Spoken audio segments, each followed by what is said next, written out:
friendship, loyalty, and a desire for freedom and peace. Her Majesty the Queen's vision for a Commonwealth which bears no resemblance to the empires of the past. 70 years later, her son Charles accepts that countries who still have a British sovereign as their head of state may want to choose a different path. Each member's constitutional arrangement, as republic or monarchy, is purely a matter for each member country to decide.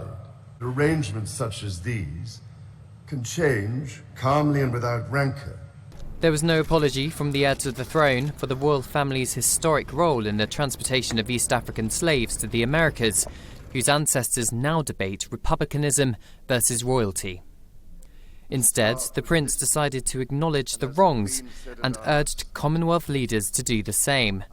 Earlier this week, Prince Charles came face to face with the grim reality of the 1994 genocide against Tutsis in Rwanda. Rows of skulls, belonging to some of the estimated 800,000 victims. And it was Eric Marangua's suggestion, a survivor of the genocide, who encouraged Charles to visit the memorial and reconciliation village. Eric thinks the prince's visit will help more people understand what happened and how Rwanda's rebuilding.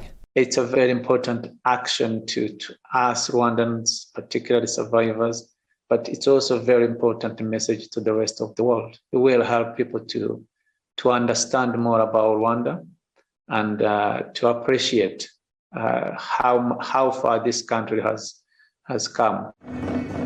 The Prince represented the Queen yesterday and met Prime Minister Boris Johnson for a meeting that lasted just 15 minutes. The elephant in the room? Prince Charles's reported comments where he branded the government's scheme to send asylum seekers to Rwanda appalling. Prince Charles will one day succeed his mother as head of the Commonwealth and as head of state.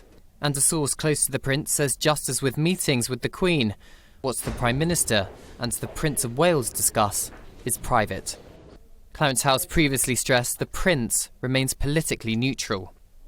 Cameron Walker, GB News.